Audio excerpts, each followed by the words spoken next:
የመልእክቴ ክፍል የሚገኘው በሮሜ መልእክት ምዕራፍ 1 ከ14 ጀምሮ አብረን እናነባለን እስከ 15 ድረስ። በጌታ በክርስቶስ ኢየሱስ ስም አነባለሁ።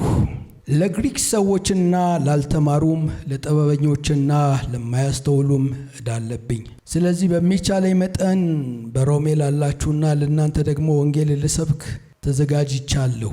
በወንጌል አላፍርምና አስቀድሞም ለአይሁዳዊ ደግሞም ለግሪክ ሰው ለሚያምኑ ሁሉ የእግዚአብሔር ኃይል ለማዳን ነውና፣ ጻድቅ በእምነት ይኖራል ተብሎ እንደተጻፈ የእግዚአብሔር ጽድቅ ከእምነት ወደ እምነት በእርሱ ይገለጣልና። መልእክቴ ክፍል ያለው ቅድም ባነበብኩላችሁ በሮሜ መልእክት ምዕራፍ 1 ከ14 ጀምሮ እስከ 17 ያለውን ነው ያነበብኩላችሁ። ጳውሎስ የሚናገረው ለሮሜ መልእክት የመጀመሪያው ምዕራፍ 1ን ሄዳችሁ ስትመለከቱ ወደ ሮሜ ለስብከት መሄድ እንደሚፈልግ ነገር ግን እንደተከለከለ ይናገራል። እዛ ቦታ ላይ መምጣት እንዳልቻለ ይናገርና ስለ ሮሜ ሰዎች መግቢያውን እናንተ ሄዳችሁ መመልከት ትችላላችሁ። ከዛ በኋላ እዚህ ቦታ ላይ ሲደርስ ግን ለግሪክ ሰዎችና ላልተማሩ ለጥበበኞችና ለማያስተውሉም ዕዳ አለብኝ። ስለዚህ በሚቻለኝ መጠን በሮሜ ላላችሁ ለእናንተ ደግሞ ወንጌል ልሰብክላችሁ ተዘጋጅቻለሁ። ለምን? በወንጌል አላፍርምና አስቀድሞ ለአይሁዳዊ ደግሞም ለግሪክ ሰው ለሚያምኑ ሁሉ የእግዚአብሔር ኃይል ለማዳን ነውና፣ ጻድቅ በእምነት ይኖራል ተብሎ እንደተጻፈ የእግዚአብሔር ጽድቅ በእምነት ወደ እምነት በእርሱ ይገለጣልና ይላል። ክብር ለኢየሱስ ይሁን። እንግዲህ ዛሬ ወገኖቼ ያለው የቤተ ክርስቲያን እንቅስቃሴ በተወሰኑ ወንጌልን በሚናገሩ ሰዎች ጫንቃ ላይ ብቻ የወደቀ ይመስላል። ጳውሎስ ይህንን መልእክት የጻፈው ለወንጌል ስላለው ልብ ለመግለጥ ነው የጻፈው። በእነዚህ 4 ጥቅሶች ውስጥ ሄደን ስንመለከት ለወንጌል ለምን እንደኖረ እንደተቀበለና እንዴት እንደተቀበለና እንደሰበከ የሚያሳይ ክፍል ነው። ይህ የክርስትና ዋና ነገር ነው። ዋና የልብ ስር ነው። ወንጌል ለክርስትና የልብ ስር ነው። ክፍሉን በደንብ ስንመለከተው መጀመሪያ የሚናገረው ለሁሉም ሰው የወንጌል ዕዳ እንዳለበት ይነግረናል። ምንድነው የሚለው? ለግሪክ ሰዎችና ላልተማሩ ለጥበበኞችና ለማያስተውሉ ዕዳ አለብኝ ይላል። ክብር ለኢየሱስ ይሁን። ይህ ዕዳ የገንዘብ ዕዳ አይደለም። ይህ ዕዳ የተለያየ አይደለም። ይህ ዕዳ መንፈስ ቅዱስ የወንጌል ዕዳ ነው። የወንጌል ቅዱስ የሆነ ዕዳ ነው አለብኝ ብሎ የሚናገረው። ዕዳ አለብኝ ይላል። ለምን?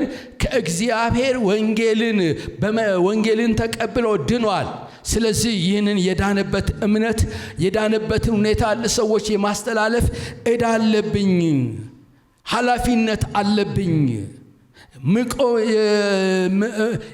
የሚቆጥረው የመዳኑን ነገር ለሌሎች የማስተላለፍ ዕዳ አለብኝ ብሎ ይናገራል። ክብር ለኢየሱስ ይሁን። ወገኖቼ እኛም ደግሞ በወንጌል እውነት ድነን ከሆነ ወንጌል እኔና እናንተን አርነት አውጥቶን ከሆነ ወንጌል ወደኛ በደረሰበት ጊዜ ከነበርንበት ቦታ አንስቶ ሕይወታችን ቀይሮ ከሆነ የክርስቶስ ኢየሱስን ፍቅር ገብቶን ከሆነ በክርስቶስ ኢየሱስ ፍቅር ተነክተን ከሆነ ታሪካችን ከተቀየረ እኔና እናንተም የተደረገልንን ለሌላ ለማስተላለፍ ዕዳ አለብን። ክብር ለኢየሱስ ይሁን። ዕዳ አለብን። የእግዚአብሔር ስም የተመሰገነ ይሁን። ወንጌል ወደ እኛ ከደረሰ እኛ ጋር ሆኖ ብቻ እንዲቆይ አያስፈልግም። የማስተላለፍ ዕዳ አለብን። የማስተላለፍ ዕዳ አለብን። ዕዳችን ደግሞ በምንም በቀለም፣ በዘር፣ በጎሳ፣ በተለያየ ነገር የሚገደብ አይደለም። ዕዳችን ለሁሉ ሰው ነው ዕዳ ያለብን። የክብር ለኢየሱስ ይሁን። ለሁሉ ሰው ወንጌልን ልንናገር ዕዳ አለብን። ዕዳ አለብን። ብዙ ጉባኤዎቻችን ብዙ ሰዎች በዚህ ዘመን የሚናገሩት በቤተ ክርስቲያናችን ብዙ ማጽናናቶች አሉ። በቤተ ክርስቲያን ብዙ የፈውስ ፕሮግራሞች አሉ። በቤተ ክርስቲያን የሚደረጉ ብዙ አይነት ፕሮግራሞች አሉ። ነገር ግን ወገኖቼ የተቀበልነው የቀመስነውን የዳንበትን መዳን ለሌሎች ማስተላለፍ ዕዳ ግን እንዳለብን ብዙዎቻችን የረሳን ይመስለኛል። እግዚአብሔር ያስታውሰን። አሜን ትላላችሁ? ያስታውሰን። ክብር ለኢየሱስ ይሁን። ወንጌል ብሔርን፣ ወንጌል ቀለምን አይመርጥም። ወንጌል ጥበበኛ ያልሆነን አይመርጥም። ወንጌል ባለጸጋን ድሃን አይመርጥም። ወንጌል ለሁሉ አስፈላጊ እንደሆነ ይነግረናል። ዕዳ አለብኝ ሲል ለሁሉ ሰው ዕዳ አለብኝ እያለን እግዚአብሔር ስም የተመሰገነ። ወንጌል አያስፈልገውም የሚባል ምንም ነገር የለም። ወንጌል ለሁሉ ያስፈልጋል። ወንጌል ለምንድን ነው የሚያስፈልገው? ወንጌል ሰዎችን ነፃ ስለሚያወጣቸው ነው። የጌታ ስም የተመሰገነ ይሁን። በኢየሱስ ክርስቶስም የወንጌሉ ዕዳ ዛሬ በኢየሱስም እንዲሰማን ጌታ ይርዳል። አሜን። ይህንን እያዘጋጀሁ እያለ ባለፈው ሳምንት በነበረኝ ጉዞዬ ላይ አውቶቡስ ውስጥ አብረን እየሄድን እያለ ውስጤ እንድናገር በጣም እየገፋኝ ከዛ በኋላ ሳልናገር ወጣሁኝና ወረድኩኝ እና ከወረድኩኝ በኋላ በጣም መንፈስ ቅዱስ ወቀሰኝ። ይህንን ሳዘጋጅ ጌታ ሆይ ይህንን መልእክትማ እኔ አይደለሁም ማዘጋጀት ያለብኝ፣ የሚናገሩ ሰዎች ናቸው።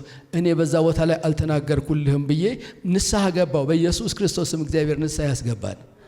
አሜን ትላላችሁ? ስንት ጊዜ እድል አግኝተን፣ ስንት ጊዜ ሁኔታዎች ተመቻችተውልን፣ ስንት ጊዜ ሰዎች ለዛ ነገር ተዘጋጅተውልን ያልተናገርንባቸው በጣም ብዙ ጊዜ አለ። ምንድነው ሲባል ዕዳ እንዳለብን ስለረሳን ነው። አጠገብ ያለውን ሰው ድነህ ከሆነ ዕዳ አለብህ በሉት። አሜን። አንድ ጊዜ አቤና ከቤ የሚባሉ ሰዎች ረጅም መንገድ አብረው ይሄዳሉ አሉ። መንገድ የሄዱ በጣም ደከማቸው፣ በጣም ራባቸው፣ በጣም ጠባቸው። በጣም ረጅም መንገድ ነው እና እየሄዱ ከዛ በኋላ ከሩቅ መስጊድ አዩ። አይ ወደዚህ መስጊድ ደርሰን እንኳን የሆነ የምንበላውና የምንጠጣውን እንኳን ቢሰጡን አሉና ወደዛ መስጊድ ጎራ ሲሉ ይኸውልህ አቤ እኔ አሁን ስሜን ልቀይር ነው አለው። አንተ ማለት ትባል ነው ሲል እኔ ስሜ መሐመድ ልለው ነው። አንተ አይ እኔ ስሜን አልቀይርም አቤ ነው የምባለው። ከዛ በኋላ አብረው ይሄዱ እያሉ ደረሱ። እዛ መስጊድ ከገቡ በኋላ የመስጊዱ ኢማም ተቀበላቸው። እንኳን ደህና መጣ። የመጡበትን የሩቅ መንገድ ምን ያህል እንደደከማቸው ምን ያህል እንደራባቸው ነገሩት። ከዛ በኋላ ተቀመጡ አለ። አንተ ስምህ ማን ነው? መሐመድ እባላለሁ። አንተ ስምህ ማን ነው? ከበደ። አቤ እባላለሁ አለ። አበበ እባላለሁ አለ። ሁለቱንም ተቀመጡ። እንግዲህ ለአበበ የሚበላውን የሚጠጣውን አምጡለት፣ ለመሐመድ ግን ገና የጾም መፍቻ ሰዓት ስላልደረሰ እሱ ከኛ ጋር ጾም ይቆይ ይቀላቅልሃል። ታውቃላችሁ።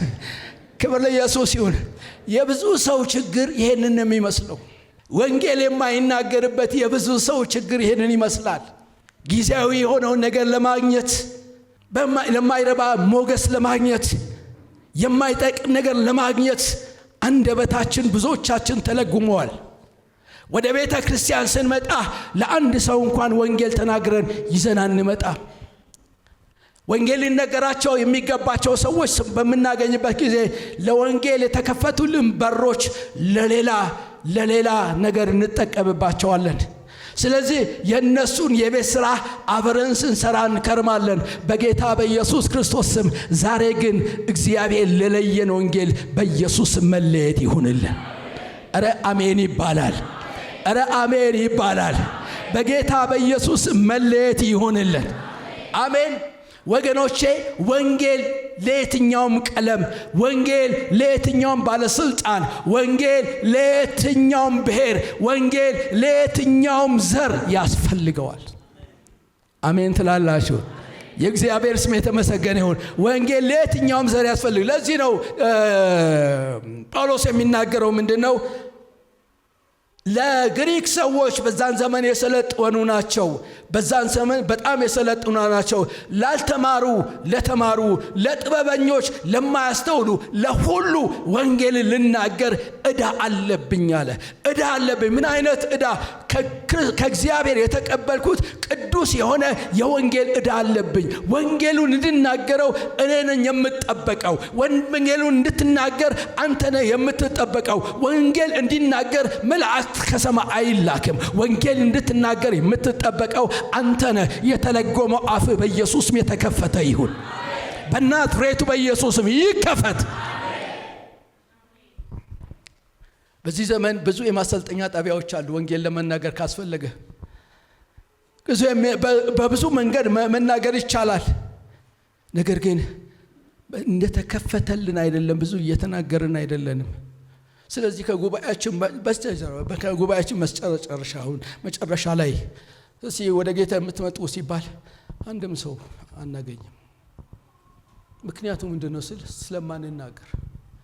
ቤታችሁ ላለው ሰው በኢየሱስ ዕዳ አለባችሁ። ጎረቤታችሁ ላለው ዕዳ አለባችሁ። በስራ ስፍራ ላይ ላለው ሰው ዕዳ አለባችሁ። የእናንተ ስራ ማዳን አይደለም። የእናንተ ስራ የተደረገላችሁ መናገር ነው። ማዳን የእግዚአብሔር ነው። አሜን ትላላችሁ? ምስክር ወንድሜ፣ ምስክር ለመሆን ወገኖቼ ዩኒቨርሲቲ ገብተህ መመረቅ አያስፈልግህም። ምስክር ለመሆን የተደረገልህን መናገር ነው። ምስክር ለመሆን አንድ ጊዜ ደብረ ዘይት ኮንፈረንስ እያደረገን እያለን እኔ ያልነበርኩም አገልጋዩ ለምስክርነት ተጠራን። እንድንመሰክር እኔና ባለቤቴ ተጠራን። ምክንያቱም በደብረ ዘይት የነበርን ሰዎች ነን። ደብረ ዘይት ደግሞ ስንኖር በጣም አስቸጋሪ የሆነ ጭራቅረሽ እብዶች ነበርን። ያኔ ጌታ ባይለውጠን እኮ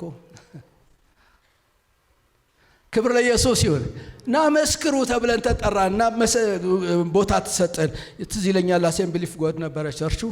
ቦታ ተሰጠና መመስከር ጀመርን። ስንመሰክር ስለነበርንበት ካዳሚ ቤት እንደነበርኩኝ፣ አጋንንትን ካደም እንደነበርኩኝ እንዲህ አልኩኝና የተደረገልኝ ብቻ ወንጌል አልቀላቀልኩበትም። የተደረገልኝን ብቻ ተናገርኩኝ። ያን ቀን ባለቤቴም ተጨምራ ተናገረች። ከዛ ከመካከል ማን እንደመጣ ታውቃላች? በዛሬ የተቸገረች ሴትዮ በፍርሃት የምትኖር እና እየጮኸች መጣች። ከዛ በኋላ እሷን ጌታን ተቀበለች። እግዚአብሔር አርነትን አወጣት፣ ሰላም ሰጣ። ክብር ለኢየሱስ ይሁን። ምንድነው የተደረገልህ? የተደረገልህን በኢየሱስ መናገር ይሁንልህ። አሜን ትላለህ? የተደረገልህ ነፃ የወጣህበትን ተናገር። እግዚአብሔር በሕይወት ያደረገውን ብቻ ተናገር። መስክርልኝ ያለ ያደረገልህን ነገር ነው ተናገር ያለህ እንጂ የግድ ቴዎሎጂ ትምህርት ቤት ገብተህ ተመርቀህ ጥቅሶችን በአንድ እያወጣህ እየመዘዝክ ስበክልኝ አይደለም ያለ። ተናገርልኝ ያለ። ምን አደረግኩልህ? እግዚአብሔር ከውድቀት አነሳኝ። ምን አደረገልኝ? እግዚአብሔር ቀንበሬን ሰበረ። ምን አደረገልኝ? እግዚአብሔር ከኃጢአት ነፃ አወጣኝ። ምን አደረገልኝ? እግዚአብሔር የሰይጣን ግዞተኛ ነበርኩኝ፣ የዛር ካዳሚ ነበርኩኝ። እግዚአብሔር ነፃ አወጣኝና ሰባኪ ያደረገኝ። ይሄ ነው ስብከት። ክብር ለኢየሱስ ይሁን። ምስክርነት ማለት ይሄ ነው። በሉት አጠገባችሁ ያለውን ሰው በክርስቶስ ኢየሱስ ነፃ ወጥተህ ከሆነ የነፃህበትን ነገር ተናገር ነው ያለህ። ነፃነት ያገኘህበትን ነገር ተናገር ነው ያለህ። ዕዳ አለብኝ ስትል የተደረገልህን ነገር ነው የምትናገረው። የግድ የአንድ ቴዎሎጂ ትምህርት ቤት ምሩቅ መሆን አይገባህም። የተደረገልህን ብቻ ተናገር አለ። የተደረገልህን ስትናገር መንፈስ ቅዱስ ሄዶ በጸጋ ሰዎችን ማንበርከክ ይጀምራል። ለምስክርነት በጣም ልዩ ቋንቋ አያስፈልግም። በጣም ያማረም ቋንቋ አያስፈልግም። በተሰባበረ አንደበት ስትመሰክር ኢየሱስ ያድናል። አሜን ትላላችሁ? ሰው ይገባዋል። አንድ ጊዜ አንዱ አጋንንት ለማውጣት ይጸልያል እና የቋንቋ ችግር አለበት። እየጸለየ ያለ በኢየሱስ ስም ልቃጠል ይላል። አጋንንቱን ነው በኢየሱስም ልቃጠል ውጣ ይላል። በኢየሱስም ልቃጠል ውጣ ይላል። በኢየሱስም ልቃጠል ውጣ ይላል። ከዛ በኋላ ሰውየው አንተ ሰውዬ እንደዚህ አይባልም፣ ልቃጠል ነው እኮ ራስ ላይ ነው ልቃጠል የምትለው። ተዋክን እሱም ያውቃል እኔም አውቃለሁ አለ። በኢየሱስ ክርስቶስም ወገኖቼ ቋንቋ ያማረህ ሳይሆን በተሰባበረ ነገር ብትናገር ሰውየው ይገባዋል። ምክንያቱም የሚመነዝር መንፈስ ቅዱስ አለ። አሜን። የግድ የቋንቋ ውበት አያስፈልግም እያልኳችሁ ነው። እግዚአብሔር ስም የተመሰገነ ይሁን። ወንጌል ከየት እንደመጣችሁ አይጠይቅም። ወደ ከየት እንደምትመጡም አይጠይቅም። ወንጌል የት እንደምትደርሱ ግን ይናገራል። ማንኛውም ዓለማዊ ሰው አግኝታችሁት ከየት እንደመጡ ብትጠይቅ ለእናንተ አይጠቅመው። ግን የት ትደርሳለህ? መዳረሻ የት ነው? ዛሬ ብትሞት የት ገባለህ ብላችሁ ብትጠይቁት አያውቅም። እግዚአብሔር ያውቃል ይላችኋል። ሃይማኖተኛም ቢሆን እግዚአብሔር ያውቃል ይላችኋል። ሙስሊሙም እግዚአብሔር ያውቃል። ኦርቶዶክስም እግዚአብሔር ያውቃል። ብዙዎቻቸው በመዳናቸው እርግጠኞች አይደሉም። እርግጠኛ የሆነው በመንፈሱ ኮንፈርሜሽን ያገኘ የመንፈስ ቅዱስ ማደሪያ የሆነ የእግዚአብሔር ልጅ ብቻ ነው እርግጠኛ የሆነ የመጨረሻውን የሚናገር። ስለዚህ ወንድሞቼና ወንጌል እዳለብን ሲል መጨረሻቸውን በክርስቶስ ኢየሱስ ያማረ እንደሆነ እንድትነግሯቸው ነው። አሜን ትላላችሁ? በኢየሱስ መጨረሻችሁን በክርስቶስ ኢየሱስ እንዳማረ የሌሎችን መጨረሻ እንድታሳምሩ እግዚአብሔር ይፈልጋችኋል። ተጠግበ ያለውን ሰው እግዚአብሔር ይፈልጋል በሉት። ቆምጨጭ ብላችሁ ተናገሩ። እግዚአብሔር ይፈልጋል በሉት። እንድትናገር እግዚአብሔር ይፈልጋል በሉት። እንድትቸኩል እግዚአብሔር ይፈልጋል በሉት። ዘመኑ የችኮላ ዘመን ነው። ኢየሱስ ሊመጣ ነው። የችኮላ ዘመን ነው። በጣም ችኮላ መሙላት አለበት። በጣም የችኮላ ዘመን ነው። ወንጌል በጣም በችኮላ መናገር የሚገባን ዘመን ከየትኛውም ዘመን የበለጠ አሁን ነው። ትንቢቶች አልቀዋል። በሙሉ ያለቀ ኢየሱስ ክርስቶስ በደጅ ነው። በቤተ ክርስቲያን ያለውን የፍቅር ቅዝቃዜን ተመልከቱት። ይህ የመምጣቱ ምልክት ነው። በውጭ ያለውን ጦርነቶችን ተመልከቱ። ረሃብን ተመልከቱ። ሁከቶችን ተመልከቱ። መንግስት በመንግስት ላይ መነሳቱን ተመልከቱ። ሚዲያዎቻችንን በሙሉ ስንሰማቸው የሚናገሩት ያንን ነው። ይህ የመምጣቱ ምልክት ነው። አሜን። ስለዚህ የምንቸኩልበት ዘመን ነው። እግዚአብሔር ለወንጌል አንደበታችንን ይክፈተው። ኧረ በኢየሱስም ይክፈተው። ኧረ በኢየሱስም ይክፈተው። የመጨረሻ ዘመን ነው። ሰው ሁሉ የመኖር እቅድ ያለው ዘመን ነው። በዚህ ዘመን የሰው ሁሉ እቅድ በጣም ከፍተኛ ነው። ሰው ብዙ ፕሮግራምን ያወጣል፣ ብዙ ነገር ያቅዳል። እንደሚሞት የማያስብ በጣም ብዙ ሰው ነው። ኢየሱስ እንደሚመጣ የማያስብ በጣም ብዙ ሰው ነው። ሀገራችን ራሷ በብልጽግና ግስጋሴ ነች። እንበለጽጋለን። ከዓለም ካሉት ከትልልቅ ከተማዎች አንደኛዋ ልናደርጋት ይገባል። በጣም እንገሰግሳል። ጥሩ ነው። እየገሰገስን ግን ኢየሱስን እንጠብቃለን። አሜን ትላላችሁ? አንዳንዱ ደግሞ በጣም ይማር፣ እኔ ሳይንቲስት መሆን እፈልጋለሁ፣ እኔ ዶክተር መሆን እፈልጋለሁ፣ እኔ በዚህ ስፍራ ላይ ባለስልጣን መሆን እፈልጋለሁ፣ እንዲሳካልኝ እፈልጋለሁ፣ እንዲከናወንልኝ እፈልጋለሁ፣ ባለጸጋ እንደሆነ ባለ ሀብት እንደሆነ እፈልጋለሁ፣ አንቱ እንድባል እፈልጋለሁ፣ የፋብሪካ ባለቤት መሆን እፈልጋለሁ፣ በዓለም ላይ ባለው በጣም ለግዠሪ የሆነው መኪና መንዳት እፈልጋለሁ። ጥሩ ነው መንዳትህ፣ ግን ኢየሱስን እየጠበቅ ሰምተኛል ወይ? ሰምተሃል ወይ? በሉት አጠገባችሁ ያለውን። አሜን። ክብር ለኢየሱስ ይሁን። ሁሉ ሰው ይሄንን ፕሮግራም አለው። ነገር ግን አንድ ነገር ልንገራችሁ፣ ወይ አንተ ሞተህ ወደ ጌታ ትሄዳለህ፣ ወይ ኢየሱስ ይመጣል። አሜን። ስለዚህ እየሰራን እንጠብቀዋለን፣ እያወራን እንጠብቀዋለን፣ ወንጌሉን እየተናገርን እንጠብቀዋለን። ስራ ፈተና እንጠብቀውም። አድራሻችን መሄጃችንን ረስተነው አንጠብቀውም። ሄሎ ከኔ ጋር ነህ? በጌታ በኢየሱስም ዛሬ ያንቃን። በኢየሱስም መንቃት ይሁንላችሁ። በኢየሱስም መንቃት ይሁንላችሁ። በሄድኩበት ከተማ ላይ እሁድ ምሽት ሌላ ቦታ አገልግሎት ነበረኝና ተጋብዤ ሄጄ እና ፕሮግራም የሚመራው ሰው እንደዚህ ብሎ ሲናገር ሰማሁት። ዛሬ ጠዋት ሰርግ ነበረን አለ። እና ስንሄድ ዘምረን ይሄን ነው። በጣም ዝማሬ ነበር ጉባኤ በአጠቃላይ በካቻመሊ ተሞልተን ነው እየዘመርን ደረስን አለ። የደረስንበት የሰርግ ቤት ቢራው በሽ ነው አለ። ቢራው በጣም በሽ ነው። የተጫረበው ሙሉ ክርስቲያን ነው። እየገለበጡ እንትኑን 2 ሊትር ያለበትን እንትን ውሃ ገዝተው እየገለበጡት ይሄማ አጋጣሚ አይገኝም አሉ ብለው ቢራውን ይገለብጣሉ አለ። ዘምረን ይሄናቸው ሰዎች ሰክረው ተመለሱ አለ። እግዚአብሔር ይመልሰን። ቅዝቃዜው የመጣው ከምን መሰለህ? መስቀሉን መኖር ስላልቻለን ነው። አሜን ትላላችሁ? የመስቀሉ ጉልበት ለምን ኃይል አጣው? መስቀሉ መኖር ስላልቻለን። ዓላማችን ሰማይ መሆኑ ቀረና ምድር ሆነ። ሰማይ እያየን መጠበቅ ትተን ምድር እያየን ከምድር የሚለቀመውን የሆነ የተበተነ ዶሮ ይመስል ምድር ማየት ጀመርን። እግዚአብሔር ዛሬ ከምድር አይኖቻችን ወደ ሰማይ አንሳ። እናንተ ንስሮች ናችሁ፣ ዶሮዎች አይደላችሁ። ንስር የሚታወቀው ወገን ነው እንዴ? ምን ጊዜ ወደ ላይ ነው። አንድ ጊዜ አንድ ሰው ከጫካ እንቁላል ይዞ መጣና ለዶሮ አሳቀፋትና ዶሮ ያው የታቀፈችውን እንቁላል ፈለፈለችው። ከዛ የተፈለፈለችው ጫጩት ሁሉ ጊዜ አብራ ከዶሮች ጋር ትውላለች። ከዶሮች ጋር እየዋለች ነገር ግን ሰማይ ነው የምታየው። ዶሮ ከዶሮ ጋር ነው የምትለው፣ ግን ሰማይ ነው የምታየው።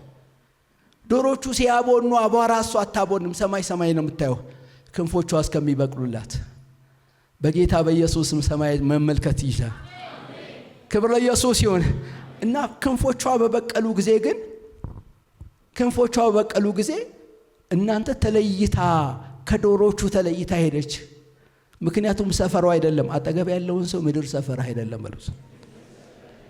ኧረ በኢየሱስ ምድር ሰፈር አይደለም በሉት።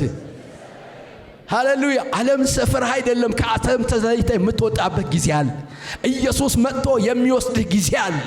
በኢየሱስ ክርስቶስም ተስፋችን ሁሉ ሰማይ እንዲሆን ወደ ሰማይ መመልከት እንድንችል እግዚአብሔር ይርዳን።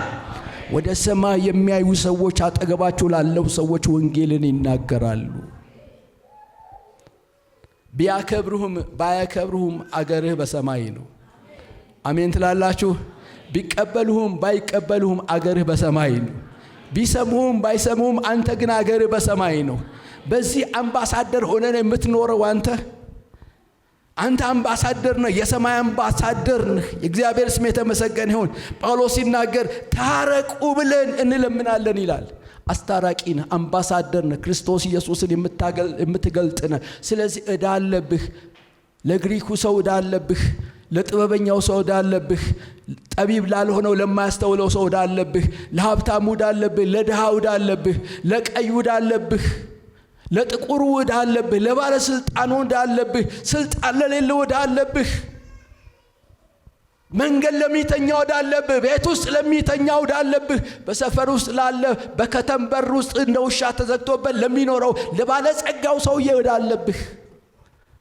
በጌታ በኢየሱስ ስም ዕዳዎቻችንን እንድንከፍል ሰማይ አምላክ እግዚአብሔር ይርዳን። ስለዚህ ጳውሎስ ምንድነው የሚለው? በሮሜ ላላችሁት ለእናንተ ወንጌልን ለመስበክ ተዘጋጅቻለሁ ይላቸዋል። ቁጥር 15 ላይ ለእናንተ ወንጌልን ለመስበክ ተዘጋጅቻለሁ። ስለዚህ በሚቻለኝ መጠን በሮም ላላችሁ ለእናንተ ደግሞ ወንጌልን ልሰብክ ተዘጋጅቻለሁ አለ። ምን እያለ ነው? የመጀመሪያው ፈቃደኝነት አለኝ። ለእናንተ ወንጌል ላደርስላችሁ ፈቃደኛ ነኝ፣ ዝግጁ ነኝ አለ። ክብር ለኢየሱስ ይሁን። ወንጌል ለመስበክ የመጀመሪያው ነገር የልብ ዝግጁነት ነው የሚያስፈልገው። ክብር ለኢየሱስ ይሁን። ወንጌል ለመስበክ የልብ ዝግጁነት ያስፈልጋል። ልባችሁ ካልተዘጋጀ አንደበታችሁ መናገር አይችልም። መናገር እንድትችሉ ከፈለጋችሁ የመጀመሪያው ነገር ለመስበክ የተዘጋጀ ልብ ያስፈልጋል። በጌታ በኢየሱስ ስም ከልባችን መዘጋጀት እንድንችል እግዚአብሔር ይርዳን። ዕዳ አለብህ። ንዕማን ለሚባለው ባለስልጣን እኮ የእግዚአብሔር አዳኝነት በእስራኤል እንዳለ የተናገረችው በቤቷ ትሰራ የነበረችው አኳ ትንሽዬ ገረድ ነች። እግዚአብሔር በማንም ሊሰራ ይችላል። እግዚአብሔር ልባችንን ያዘጋጅ። የሚቀጥለው ወር መሰለኝ መጋቢት ውስጥ የወንጌል ወር። ከዛሬ ጀምሮ ልባችን የተዘጋጀ ይሁን። አሜን ትላላችሁ? ልባችን የተዘጋጀ ይሁን። ወንጌል ልሰብክላችሁ፣ ወንጌል ላውጅላችሁ ተዘጋጅቻለሁ አለ። ዝም ብለህ አምነህ መሄድ ትችላለህ፣ ነገር ግን ዕዳ አለብህ። የእግዚአብሔር ቃል ሲናገር ኃጢአተኛውን ኃጢአተኛ ነህ ብለህ ባትናገር ኃጢአተኛው በኃጢአቱ ይሞታል። የሚቀጥለውን ገራችሁ ደሙን ግን ከእጅ እፈልጋለሁ። እያያችሁት ወንጌል ሳይናገር የሞተ ሰው ይኖር ይሆን? ሳትነግሩት ደሙን ካንተ እጅ ይፈልጋል። እሱ ሞቷል። እግዚአብሔር ለዚህ ቀን ባይቀጥረኝ ኖሮ፣ ለዚህ ቀን እግዚአብሔር ባይፈልገኝ ኖሮ እኔም ከጓደኞቼ ጋራ ወደማልመለስበት ቦታ አሸልብ ነበር። የዛሬ አትሊስት 38 ዓመት በፊት ምንድነው ከነበርኩበት መስሪያ ቤት ኤርፎርስ ሙዚቃ ነበር የምሰራውና ከኔ ጓደኞች መካከል ተመርጠው ሴሌክት ተደርገው ምጽዋ ስራ ስለነበራቸው እነሱ ሴሌክት ተደርገው ሄዱ። በዛን ጊዜ እኔ ያልሄድኩት ከአለቃዬ ጋራ ባለመስማማት ምክንያት ነበረ። ቀረሁ። እኔም አለቃዬን ነው የቀረነው። በነገራችን ላይ ቀረን። ከዛ በኋላ እነሱ ሰርተው ከጨረሱ በኋላ ወደዚህ በሚመለሱበት ጊዜ አይሮፕላኑ ክራሽ አደረገና 54 ሰዎች በአንድ ቀን አለቁ። እኔ በጊዜው ስቀር በጣም አዝኜ ነበር። በጣም ራሴ ረግሜ ነበር። እንዴት ነው የቀረሁት? ምጽዋ ማየት በጣም ፈልግ ነበር። እስከዛሬም አላየሁትም። በርግጥ በጣም ፈልግ ነበር። አስመራ ማየት ፈልግ ነበር በዛን ዘመን እና ባለማየቴ በጣም ነው እንትን ያልኩ። ሁለተኛ ደግሞ ሚስቴን ላገባ እየተዘጋጀሁም ነበር። በዛ አካባቢ የሆነ ሌቬሎ ምናምን ይሻላል ተብሎ በዛ ለማምጣትም ፍላጎት ነበረኝ የእግር መንገድ እና እንቀን አለቁ። አሁን ነው የገባኝ እግዚአብሔር በምህረቱ ከልሎኝ። አብሮ የነበረ ሰው በምን እንደሚሄድ አታውቅም። በምን እንደሚለይህ አታውቅም። ድጋሚ እንደምታገኘውና ፊቱን እንደምታይ ምን ያህል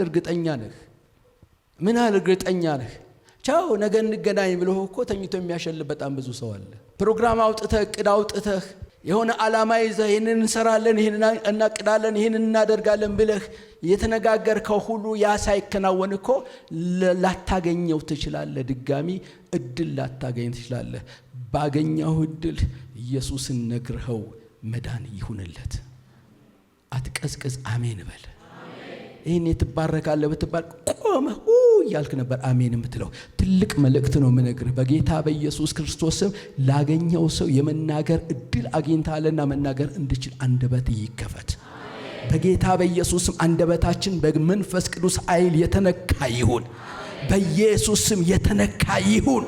እግዚአብሔር ምርኳችንን ይመልስልን። ትልቅ የተወሰደብን ምርኮ፣ በነገራችን ላይ ለቅዱሳን የተወሰደ ምርኮ የትኛው እንደሆነ ተቃላችሁ? ለአዳዲስ ሰዎች መናገር የተወሰደ ምርኮ ነው። ለተወሰኑ የመስካሪ አባላት ብቻ ስራ አድርገን ገምተነዋል። ለነሱ ነው የሰጠናቸው አይደለም።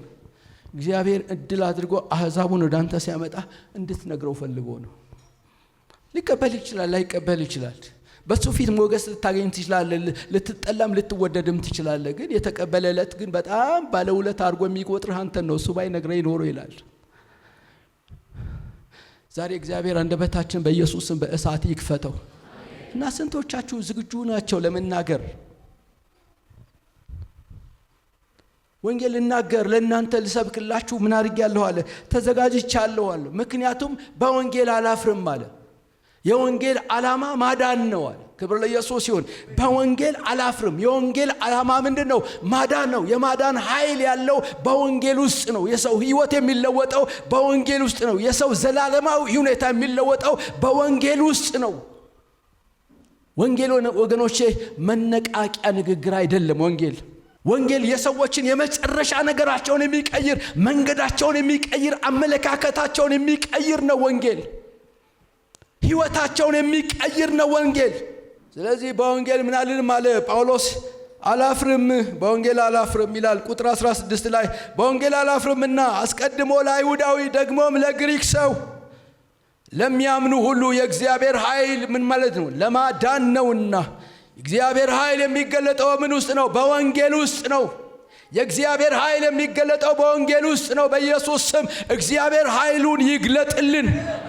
በወንጌል ውስጥ ማዳን አለ። በወንጌል ውስጥ ፈውስ አለ።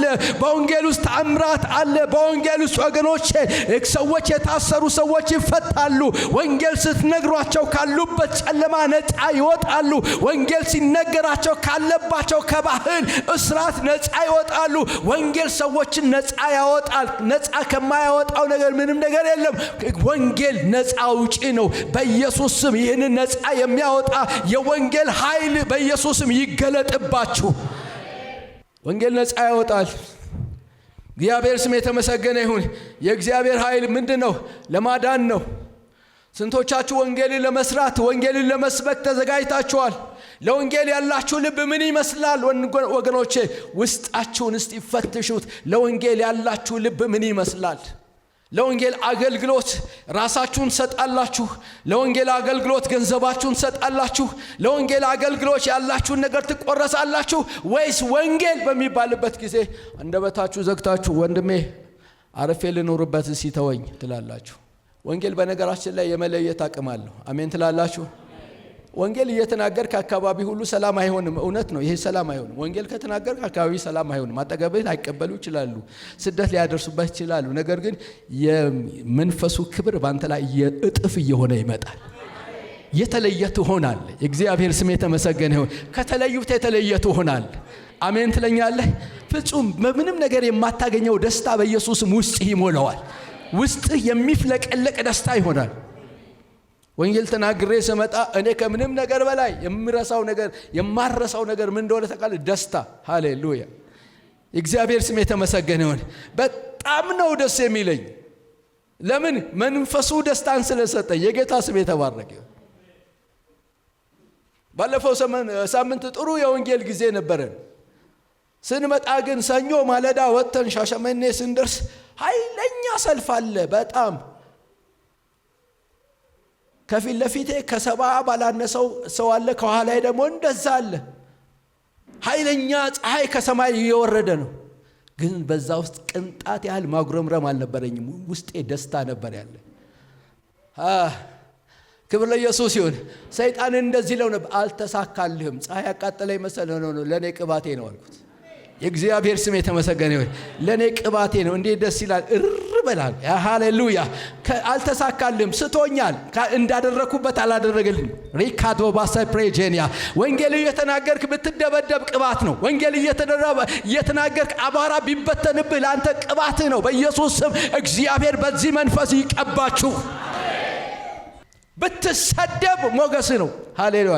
እኔ መረቁኝ ያህለው ወንጌል ስናገር የመረቁኝ ያህል ነው። አንተ በመቁረቢያ ዘመንህ እንደዚህ ትሆናለህ። አዎን በመቁረቢያ ዘመኔ መቁረብ ማለት ይሄ ነው። መቁረብ ማለት ገዳም መግባት ማለት አይደለም። አሁን ነው የቆረብኩት። እኔን ከየት እንዳመጣኝ ታውቃለህ? ከዛር ቤት ጀበና ስር ተቀምጬ ቀሚስ ለብሼ ኢየሱስ ከዛ ቦታ ላይ አንስቶ ዛሬ ሱሪ አትለብሶ ያሰበከኝ ነፃ ስለወጣሁኝ ነው።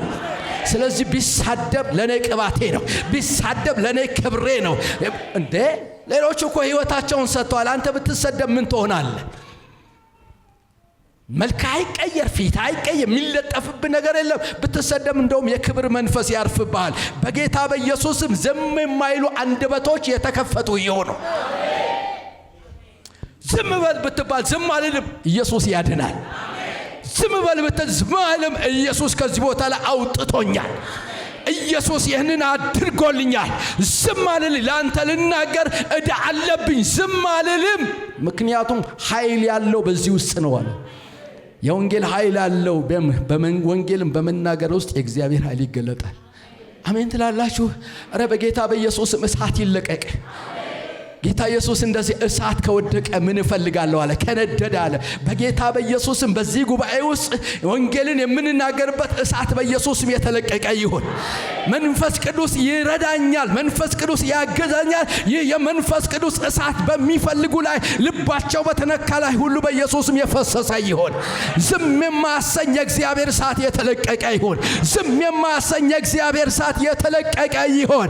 ዝም የማያሰኝ የእግዚአብሔር እሳት በኢየሱስ ስም በዚህ ጉባኤ ላይ የተለቀቀ ይሁን። መንፈስ ቅዱስ ለምን መምጣት እንደሚፈልግ ታውቃለህ? መንፈስ ቅዱስ ወደ አንተ ሲመጣ ዋናው ዓላማው ወንጌልን እንድትናገር ነው። ዋናው ዓላማ ወንጌልን እንድትናገር ነው መንፈስ ቅዱስ የሚመጣው። ምክንያቱም እርሱ በመጣ ጊዜ እኔን ያከብረኛል ተብሎ ተጽፏል። የእግዚአብሔር ስም የተመሰገነ ይሁን። ስለዚህ ወንጌል ወገኖቼ፣ ወንጌል የእግዚአብሔር ኃይል ነው። ወንጌል ሃይማኖት አይደለም። ወንጌል ምክር አይደለም። ወንጌል አነሳሽ ሰዎችን ልብ የሚያነሳሳ የሞቲቬሽን ንግግር አይደለም። ወንጌል የእግዚአብሔር ኃይል ነው። ወንጌል ስትናገር የእግዚአብሔር ኃይል ይገለጣል። ኧረ ሽባ ሲተረተር፣ አይነ ስውር ሲበራ፣ ጎባጣው ጎብጦ መጥቶ ቀና ብሎ ሲሄድ፣ ሰባራው ሲፈወስ አልናፈቃችሁም? በጌታ በኢየሱስ ክርስቶስ ስም ወንጌልን ተናገር። ይህ ጸጋ በሕይወት ይገለጣል። ወንጌል እየተናገርክ ሽባው ይተረተራል። ወንጌል እየተናገርክ ደንቆሮ መስማት ይጀምራል። ወንጌል እየተናገርክ አንካሳው መዝለል ይጀምራል። ወንጌል ስትናገር በሮች ይከፈቱልሃል። ወንጌል ስትናገር እስከ ምድር ዳርቻ ትሄዳለህ። እስከ ምድር ዳርቻ እግዚአብሔር በሮችን የሚከፍትልህ መቼ እንደሆነ ታውቃለህ? ወንጌል ስትናገር እግዚአብሔር በሮችን ይከፍትልሃል። ወንጌል ስትናገር ሽባው መዝለል ይጀምራል። አረ በኢየሱስም ይህ እሳት በምድራችን ላይ ይውደቅ። በጌታ በኢየሱስም ይህ እሳት በእናንተ ላይ ይውደቅ። ይህ የወንጌል ጸጋ በክርስቶስ ኢየሱስም የተለቀቀ ይሁን። ይህ የወንጌል ኃይል በኢየሱስም በዚህ ጉባኤ ላይ የተለቀቀ ይሁን። አባቶ እኔ ጸልያለሁ፣ በሚሰሙ ሁሉ ላይ የእግዚአብሔር ኃይል አሁን የተለቀቀ ይሁን። ዝም የማያሰኝ መንፈስ ቅዱስ ኃይል በክርስቶስ ኢየሱስም ሌሊታችሁ እንኳን በመንፈስ ቅዱስ እየተንተከተካችሁ የምታድሩበት ሌሊት ይሁን። በጌታ በኢየሱስም በምትሄዱበት ስፍራ ላይ ሁሉ እንደ እብድ የሚያሰኛችሁ የእግዚአብሔር የወንጌል እሳት ያግኛችሁ። ጥቅማችሁን ሳይሆን የእግዚአብሔርን ክብር ናፍቃችሁ የምትሰብኩበት በጌታ በክርስቶስ ኢየሱስም ያርጋላችሁ። የወንጌል ኃይል፣ ወንጌል ምንድነው? የእግዚአብሔር ኃይል ነው። ክብር ለኢየሱስ ይሁን። ማዳኑ ደግሞ ለሚያምኑ ሁሉ ነው ይላል የእግዚአብሔር ቃል። ለሚያምኑ ሁሉ የእግዚአብሔር ኃይል ለማዳን ነው ይላል። ለሚያምኑ ሁሉ የእግዚአብሔር ኃይል ማግናት ነው። እምነት ለወንጌል በር ነው። ሰዎች ወደ ተአምራታቸው የሚገቡበት፣ ወደ መለወጣቸው የሚገቡበት በሩ ትልቁ እምነት ነው። ክብር ለኢየሱስ ይሁን። ጻድቅ በእምነት ይኖራል ተብሎ እንደተጻፈ ነው የሚለው። የእግዚአብሔር ስም የተመሰገነ ይሁን። ተብሎ እንደተጻፈ የእግዚአብሔር ጽድቅ ከእምነት ወደ እምነት በእርሱ በማን በክርስቶስ ኢየሱስ ይገለጣልና ይላል። የእግዚአብሔር ስም የተመሰገነ ይሁን። ወደ መጨረሻ ነገር ልምጣ። ለጠፋው ዓለም ሁሉ ዕዳ አለብን። አጠገብ ያለውን ሰው ሰምተሃል ወይ በሉት። በደም ንገሩት። ሰምተሃል ወይ? ዕዳ አለብህ። ለጠፋው ዓለም ሁሉ የመናገር ዕዳ አለብን። በቤታችን ላልዳነ ሰው የመናገር ዕዳ አለብን። ጎረቤታችን ላለው ሰው ላልዳነው ሰው ዕዳ አለብን። ጌታ ኢየሱስ ክርስቶስ ይባርካቸው። ከጎረቤቶቻችን ጋር ሰላም እንዳንኖርና ጎረቤቶቻችንን በወንጌል እንዳንደርስ ጎረቤቶች ሟርት አደረጉብህ ብሎ ለነገረ ለዛ ለነብይ ኖ እሱን አትስማው። ሟርት በእስራኤል ላይ አይሰራም። ድግምት በእስራኤል ላይ የለም። አሜን ትላለህ። ነገር ግን ለሱ ዕዳ አለብህ። ሟርት ለሚያደርግብኛል ብለህ ለምታስበው ሰው ዕዳ አለብህ። በሩን ለዘጋህበት ሰው ዕዳ አለብህ። ለምትጠላው ሰው ዕዳ አለብህ። አሜን ትለኛለህ። በኢየሱስ ክርስቶስ ስም ይህንን ዕዳ የምትከፍሉበት የመንፈስ ቅዱስ ጸጋ አሁን ይፍሰስ። ሰዎች ዕዳቸውን ለምን ማወራረድ እንዳልቻሉ ታውቃላችሁ? ኑሯችን እንደ አሕዛብ ሆነ። እግዚአብሔር ይባርከኝ። እኔ ነግራችኋለሁ። ኑሯችን እንደ አሕዛብ ሆነ። አሕዛቦች ጎረቤቶቻቸውን ይፈራሉ። ለምን? ሟርት ያደርጉብናል፣ ድግምት ያደርጉብናል፣ አስማት ያደርጉብናል፣ ዶሮ ይጥሉብናል፣ አንካምነ ይፈሱብናል ብለው ስለሚሄዱ ጎረቤታቸው አንኳኩተው አይነግሯቸው። አንደኛው ችግር ይሄ ነው። ሟርት አይደረግብህም በሉት። አጠገባቸው ያለውን ሰው ቢደረግብህ አይሰራብህም በሉት። ግን አንተ መልእክተኛ ነህ ለጎረቤት በሉት። ክብር ለኢየሱስ ይሁን። ሁለተኛው ደግሞ ትልቁ ችግር ምን ሆነ ታውቃላችሁ? የዘመኑ ያመጣው ብቸኝነት ያመጣው ጂኒ ምን እንደሆነ በእጅህ ላይ ያለው ስልክ አንደኛ ጂኒ ነው። እንኳን ጎረቤት ሄደህ ልትነግር አይደለም አጠገብ ያለውን ሰው እንኳን አታናግረው። ምክንያቱም ልክ ከዚህ እንደወጣ እሱን ይዘህ አጠገብህ ነው እኮ እየኖረ ግን አትተዋወቅም። ጃርትና ጅብ በኢየሱስ ክርስቶስ ስም እግዚአብሔር ይፍታን። ጃርት ሌሊቱን ዞሮ ሲገባ ወደ ጉድጓዱ ፊቱን እንደዚህ ነው የሚገባው። ጅብ ደግሞ ሲመጣ ወደ ሲነጋበት ያገኘው ጉድጓድ ውስጥ ነው የሚገባው። ጅብ ሲነጋበት ሲገባ ደግሞ ጠበብ ካለ ቂጡን አዙሮ ነው የሚገባው። ምክንያቱም ለመውጣት እንዳይቸገር አብረው ይላሉ። ነገር ግን ጃርትና ጅብ አይተዋወቁ። አብረህ እየኖርክ አጠገብ ያለውን ሰው እንዳናቅ የከለከለን ጉድጓዱ ምን እንደሆነ ታውቃለህ? ስልካችን በኢየሱስ ክርስቶስም እግዚአብሔር ስልካችን ለፈውስ እንጠቀምበት። አሜን ትላለህ? አጠገብ ያለውን ሰው እኮ አታናግረውም። አይደለም ሌላ ቀርቶ ምሳ አብረህ እየበላህ በአንድ እጅ እሱን በአንድ እጅ እየጎረስክ አጠገብ አብሮህ እየበላህ ታወራው። ኧረ በኢየሱስም ፈውስ ያምጣልን። ይሄ አንደኛው እስር ቤት ነው። በኢየሱስም ይሄ እስር ቤት የተመታ ይሁን። እስከምትተኛ ድረስ እሱን ስትጎረጉር አትጸልይ። ልክ ሲነጋ የመጀመሪያው አይን መክፈቻ፣ ኧረ አይን መክፈቻ መጽሐፍ ይሁን። ኧረ አይን መክፈቻ ለሌሎች ለጠፉት መማለድ ይሁንልህ በጌታ በኢየሱስ ክርስቶስም። እግዚአብሔር በዚህ ሸክም ይሙላችሁ። እኔ መሬት የወረደውን ነው የምነግራችሁ። እንዴት አድርገህ ትሄዳለህ ታዲያ? እንዴት አድርገህ ስለሌላው ታስባለህ? እንዴት አድርገህ ለሌላው መጸለይ ትችላለህ? እንዴት አድርገህ እንኳን ጎረቤትን አይደለም አጠገብ ያለውን ሰው አብሮ የሚኖረውን ሰው ማሰብ ያልቻልንበት ዘመን ነው ይሄ ዘመን። አይደለም ጎረቤታችን አይደል ከጌታ ጋር ህብረት ማድረግ ያልቻልንበት ዘመን። በጌታ በኢየሱስም ይህንን ጂኒ ከእጆቻችን ላይ እግዚአብሔር ይምጣው። አንድ ቀን ሙሉ እሱን ስጎረጉር ደግሞ የተለያየ ድምፅ ነው የሚመጣው። አንዱ ስለ ደጋ ያወራል፣ አንዱ ስለ ቆላ ያወራል፣ አንዱ ስለ አሜሪካን ያወራል፣ አንደኛው ስለ እስራኤል ያወራል፣ አንደኛው ስለ ፍልስጤም ያወራል። አያቱን እንደምሰበስብ አታውቅም። ሁሉንም ስሰበስብ የጩኸቱ ብዛት ጭንቅላቴና ጮኸው እናንተ ጁ አለብኝ። ምንድነው እስቲ ካሁን ያተረፉት ምንድነው ቁም ነገር ሲል አንድ ቁም ነገር አልያዝኩም እናንተ። አንድ